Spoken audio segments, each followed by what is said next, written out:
A Rádio Mundial apresenta Programa A Razão da Vida. A Razão da Vida.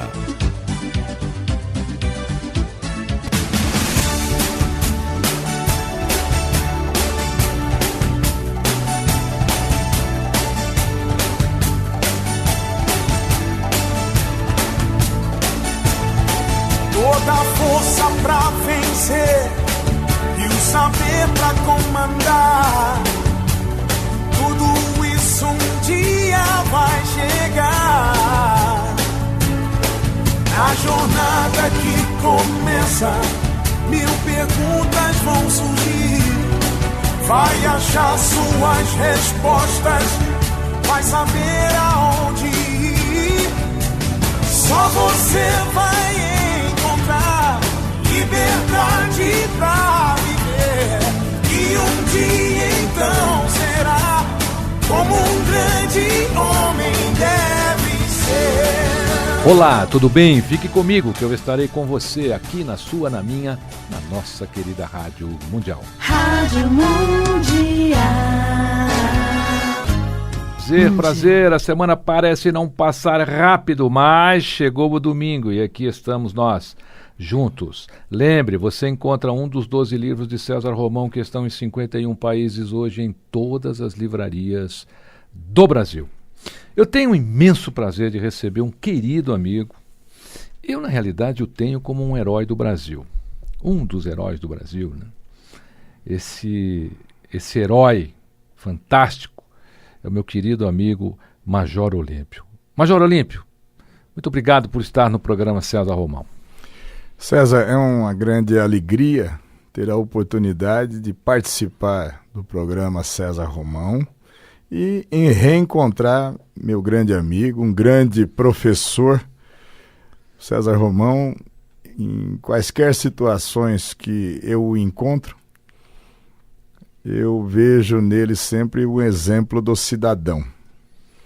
Já estivemos juntos inúmeras vezes nos mais variados segmentos da sociedade. Muitas vezes ele está apresentando o evento, no outro é conferencista, em reuniões de Lions, Rotary, maçonaria, uma série de segmentos da sociedade.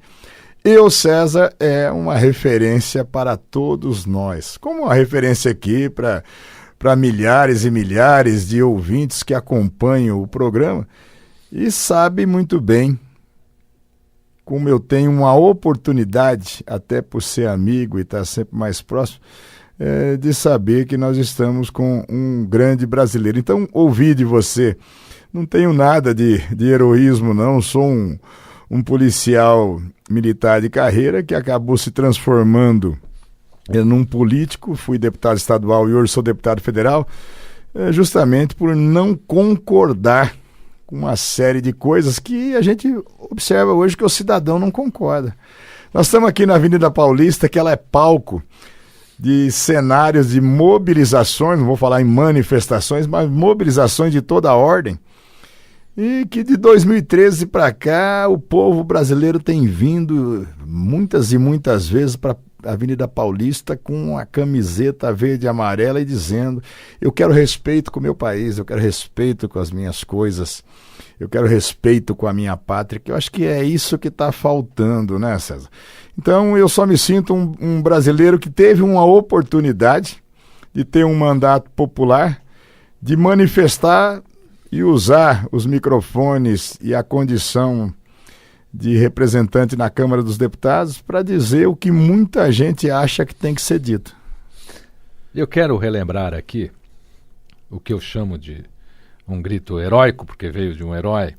Herói porque Major Olímpio, nosso querido deputado federal, hoje é um dos maiores defensores dos bombeiros civis e militares desse país aqui, da Polícia Militar do Estado de São Paulo.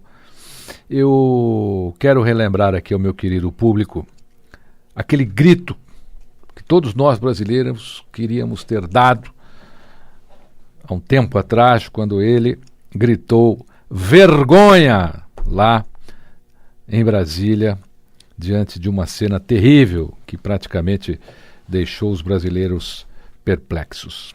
Eu queria lhe dar parabéns aqui, juntamente com os meus ouvintes, porque aquele grito de vergonha foi o grito que todo brasileiro gostaria de ter dado. Então ali nós nos sentimos representados naquele momento. Olha, César, aquele episódio, quando a Dilma ainda estava na presidência da República e fez uma cerimônia para a nomeação do Lula como ministro, para que ele tivesse um salvo-conduto para não cair nas garras da primeira instância e, por consequência, para ser julgado pelo juiz Sérgio Moro, e naquele momento se falava numa eventual prisão preventiva.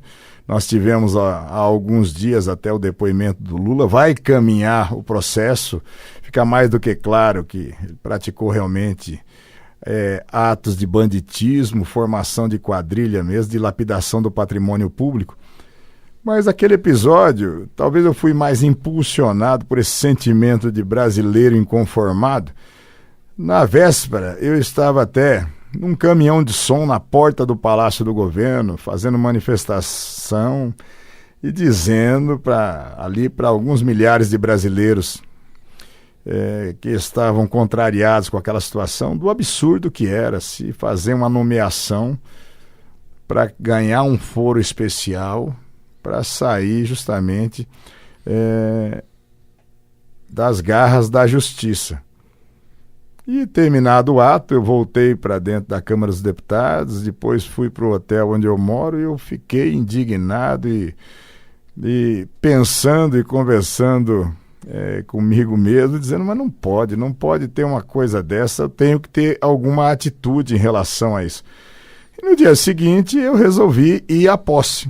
Como eu sou parlamentar, tinha a área destinada, me identifiquei e fui para lá. E no momento não sabia o que ia fazer, nem como ia fazer, não combinei nada com ninguém, mas simplesmente eu manifestei, comecei a dizer realmente, quando foi anunciado as palavras da Dilma, que era uma vergonha o que ela estava fazendo com o país, o que o Lula tinha feito com o país, que era uma vergonha, e algumas pessoas que estavam ali, tinha algumas centenas de pessoas de camisetas e bonés do MST, de alguns movimentos, ditos movimentos populares, que passaram até a me agredir, me empurrar, a chutar, e a segurança presidencial me tirou daquele ambiente, senão poderia ter me machucado mesmo.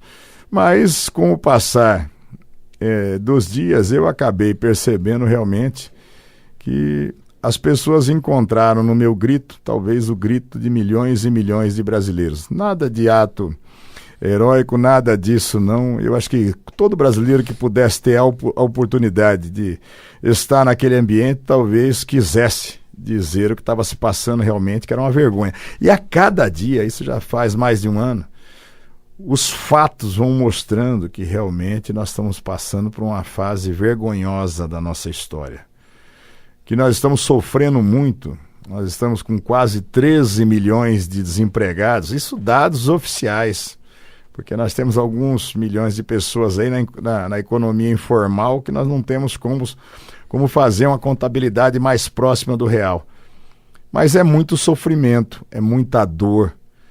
Eu vejo hoje, quando a gente acompanha alguns fatos de pessoas estarem morrendo literalmente nas filas de pronto-socorro, sem atendimento de saúde, quando você vê o idoso morrendo por falta de assistência. Eu quero aproveitar aqui, nobre deputado federal Major Olímpio, fazer um apelo, já aproveitando a sua presença aqui, com relação ao Hospital São Paulo, né, que foi completamente abandonado e está exatamente nesse estágio que o nobre deputado federal está narrando. Né? Olha, sem dúvida nenhuma, César, nós vamos tentar as providências de imediato em relação a isso, e providências muitas vezes para nós, só explicando para os seus ouvintes, nós temos uma cota de recursos que nós podemos destinar através de emenda parlamentar. E com o orçamento impositivo, que passou a ser uma lei, metade do valor dessas emendas ela tem que ter a destinação com a saúde. As destinações de emendas para a saúde do meu mandato 80% delas, aliás, 80% das minhas emendas, elas acabam tendo a destinação à saúde e uns 20% à assistência social. Assistência social, você entenda, as APAES, abrigos de velhos, santas casas, né? E para os serviços de saúde, né? Por exemplo, o Hospital das Clínicas, o Instituto do Câncer, o Hospital do Câncer de Barretos, o Hospital do Câncer de Jaú. E não tenha a menor dúvida, e agora com um puxão de orelha do meu mestre em relação ao Hospital São Paulo, não, nós estamos brincando que nós somos amigos, mas não tenha a menor dúvida que nós vamos tentar encontrar ainda nas emendas de 2017 uma possibilidade do encaminhamento de recursos. Vou pegar mais dados a respeito disso para que a gente possa fazer um expediente. Até o César, se puder me acompanhar, vai ser uma alegria. Durante a semana mesmo eu tive numa situação com o ministro da Saúde, o Ricardo Barros, era deputado comigo, é amigo da gente. E hoje, se for falar da questão de saúde, ele ouve tragédias o dia todo. Mas eu tenho certeza absoluta que nós vamos fazer os devidos encaminhamentos, porque na medida em que nós temos esse abandono dos equipamentos de saúde, sejam da União, seja do Estado ou do município, nós vamos verificando que milhões e milhões, para não dizer bilhões de reais, tinham a destinação à saúde, mas não chegavam para o atendimento da população. Tinham a destinação para assistência social, mas não chega para a população. Então, isso é um problema seríssimo, porque o que poderia ser exceção, o desvio, a corrupção, a malversação do recurso público, infelizmente, a cada momento nós identificamos que passou a ser uma triste regra. Então, realmente, o sistema público de saúde, ele está falido no nosso país, é preciso recuperá-lo, é preciso gestão, comprometimento, e é isso que nós temos que fazer. No meu exercício do mandato, fiscalizar pela população é uma das obrigações do parlamentar. E agora, representar e pedir e destinar recursos são outras obrigações que nós temos que realizar. Então fica aqui o meu compromisso público, não com você está falando com o coração pelo Hospital São Paulo, mas por milhares e milhares de pessoas que estão deixando de ter o atendimento digno ou até a possibilidade de sobrevida por não ter o atendimento adequado ou estar sem o atendimento. Estamos conversando com o Major Olímpio, nosso querido deputado federal, já foi deputado estadual também, fez uma gestão maravilhosa lá e agora está em Brasília como deputado federal, Major Olímpio. Major Olímpio, quais as leis que o senhor conseguiu aprovar e projetos que estão aí em práticas no seu mandato como deputado federal? Olha, César, eu acho que a coisa que me dá satisfação ter conseguido fazer a mobilização, mas a lei veio tentar minimizar simplesmente uma tragédia, que foi o meu projeto que transformou em crime hediondo, aumentando o tamanho das penas para aqueles que atacam profissionais da segurança pública, aos policiais, aos agentes prisionais, aos agentes socioeducativos, que nós já estamos com 1 ano e meio da lei e esperamos que comece a ter um reflexo para que a marginalidade diminua o ânimo de ataque a policiais com um apenamento maior, porque matar policial no nosso país passou a ser sinônimo de status. Então, no momento em que nós conseguimos aprovar essa lei, dá uma expectativa, uma possibilidade que a tragédia para os policiais seja menor. Eu pegando dados de 2016, a gente vê com muita tristeza que em 2016 foi executado um policial no nosso país a cada 16 horas. É uma coisa astronômica, 490 policiais executados no nosso país num ano. Então, essa lei, ela veio justamente para ser mais um dos mecanismos, ou talvez a iniciativa de mecanismos que possam refrear o ânimo dos criminosos. Você falou de defesa dos bombeiros civis, dos bombeiros militares. Nós temos projetos aí, agora nós tivemos a aprovação de um projeto, que o meu projeto foi apensado a um projeto maior, que acabou ficando com o nome de Lei Kiss, em função daquela tragédia na boate Kiss, em que centenas de jovens morreram e não tinham uma estrutura de prevenção e combate a incêndios.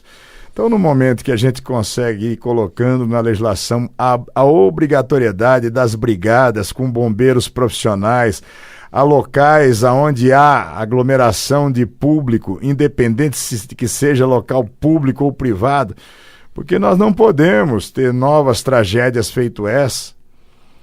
A lei foi aprovada muito recentemente, a questão de 1 mês foi sancionada pelo presidente Michel Temer, e nós temos uma expectativa agora que se volte aos olhos, porque infelizmente no nosso país também nós temos lei que pega, lei que não pega. Como é que pode isso? Então nós temos leis que depois acabam não havendo a regulamentação da lei e ela acaba ficando sem a eficácia desejada. Uma outra coisa, que o projeto não foi meu, mas o escândalo foi, e eu cheguei em eventos públicos a escandalizar literalmente com o ministro da Justiça e o ministro dos Transportes para a regulamentação da chamada Lei Negromonte, que cria um sistema nacional de combate ao roubo de carga. E olha só, César, essa lei ela foi sancionada pelo presidente Lula em 2006. Então, todo mundo que trabalha com a área de transporte, sejam os sindicatos laborais de trabalhadores, sejam os patronais com as empresas de transporte de carga, lutaram muitos anos, falaram: nós precisamos ter uma lei, não é possível. Nós não temos um sistema nacional que uma carga é roubada no Mato Grosso, não tem um sistema que diga na hora para a polícia de São Paulo, do Rio de Janeiro, do Espírito Santo, em todos os estados, que essa carga foi roubada. É uma coisa que é óbvia, que o cidadão até vai falar: escuta, o Olímpio está falando uma coisa que não tem? Pois passou a ser lei em 2006. Quando eu me elegi deputado em 2014, 2015, eu cheguei na Câmara. E eu, até por proximidade, pela questão de segurança, com os sindicatos de transporte de carga, da Confederação Nacional do Transporte, com a Logística Transporte, inclusive eu recebi a semana passada uma homenagem como o político do ano na área do transporte de carga, e nunca trabalhei com a área do transporte de carga, mas foi muito em função da minha briga e da minha mobilização pela regulamentação dessa lei. E eu vou dizer uma coisa para vocês: ia completar 10 anos, agora em 2016, o ano passado, que a lei não tinha regulamentação. E realmente eu dei uma escandalizada com os dois ministros, falei: nós perdemos a vergonha na cara, senhores. Era o Zé Eduardo Cardoso no Ministério da Justiça. Como é que vocês explicam para o país que 10 anos não vamos mais discutir a lei? Vocês não regulamentaram a lei. Não disseram o que faz aqui a Polícia Federal, a Polícia Rodoviária Federal, as polícias rodoviárias dos estados, as polícias civis e militares. Qual é o papel em relação a isso para criar um sistema? Pois, a partir do escândalo com os ministros, se tornou uma matéria para a imprensa. O deputado escandalizou. Escandalizou por quê? Vieram me perguntar. Eu disse: exatamente porque 10 anos que tinha que estar em vigor essa lei e simplesmente não se regulamentou. E ainda foi uma encrenca, viu, César? Porque no momento que falou: olha, quem vai ficar com o cadastro geral disso? Aí a Polícia Federal disse, eu quero porque eu sou a Polícia Federal, mas não tem estrutura. Aí a Polícia Rodoviária Federal disse, então deixa comigo. A Polícia Federal disse, não, mas como com a Polícia Rodoviária... Aí eles têm uma rixa corporativa que nem Polícia Civil e Polícia Militar. Foram 6 meses de encrenca, de reuniões, para poder se editar o decreto regulamentando. E agora está se criando uma estrutura nacional para dizer, se essa carga foi roubada aqui, todo o sistema de segurança pública, em todos os locais, em todos os bloqueios, em todos os órgãos públicos que estão afetos, seja os órgãos de receita, de fronteiras, sejam as polícias, tem que se comunicar. É o óbvio. Não tem nada de grandeza, não. Olha, em todos os sentidos, né? De forma, mas... Não só roubo de carga, como o trânsito, né? Então, mas dos delinquentes o roubo de país, carga, né? de forma específica. Nós estamos aqui na Avenida Paulista, vocês sabem que só na cidade de São Paulo se rouba 2,5 km de fios por dia. É o tamanho da Avenida Paulista. De fios, de cabos, de fios, de telefonia e de energia. 2,5 km. Então, nós transformamos... Chegam a derreter isso em bueiro, pois terreno da própria prefeitura. Então, nós aprovamos uma lei criando um sistema para isso também. Então, eu digo para você, a nossa obrigação é reproduzir em lei ou manifestar discordância justamente no que a população quer, espera e merece. Nada de novidade não, só coisas óbvias. Nós conversamos aqui hoje com muito prazer, com muita alegria, com o Major Olímpio, atualmente como deputado federal, uma das grandes personalidades políticas do Brasil, falando sobre os seus projetos. A pauta é tão boa que eu vou até encontrar com ele aí um momento na agenda para que ele volte ao nosso programa e pediria agora para que o Major Olímpio, nosso deputado federal, deixe uma mensagem final aqui aos nossos ouvintes. Eu queria agradecer a oportunidade ao César Romão por participar de um programa com ele que é uma personalidade que ensina ao Brasil e ao mundo, tem os livros dele publicados aí em mais de 50 países e dá cursos às pessoas, ensinam as pessoas a como se expressar. Então é extremamente desafiante e difícil falar com o professor dentro de uma entrevista formal. É a primeira vez que eu tive essa oportunidade. E dizer exatamente do carinho que a gente tem, tantas quantas vezes for possível. Você que é um sujeito que pela sua personalidade, o seu conhecimento, milhões de pessoas se espelham. Então, tantas quantas vezes você entender que eu possa ser útil participando do seu programa ou de qualquer das suas ações, pode contar comigo. Muito obrigado, Major Olímpio, nosso nobre deputado federal que muito bem representa o estado de São Paulo. Lembre, você encontra um dos 12 livros de César Romão, que estão em 51 países hoje, em todas as livrarias do Brasil, inclusive livrarias como a Cultura, onde você pode adquirir em outros idiomas. Se você lê russo, alemão, inglês, países hispânicos, praticamente todos eles, você pode encontrar na Cultura ou na Amazon Book. A Amazon Book entrega para você. E se você lê em português, facinho, qualquer livraria do Brasil, você encontra lá a coleção de livros do César Romão. Fique comigo, que eu estarei com você, aqui na sua, na minha, na nossa querida Rádio Mundial. A Rádio Mundial apresentou programa A Razão da Vida. A Razão da Vida.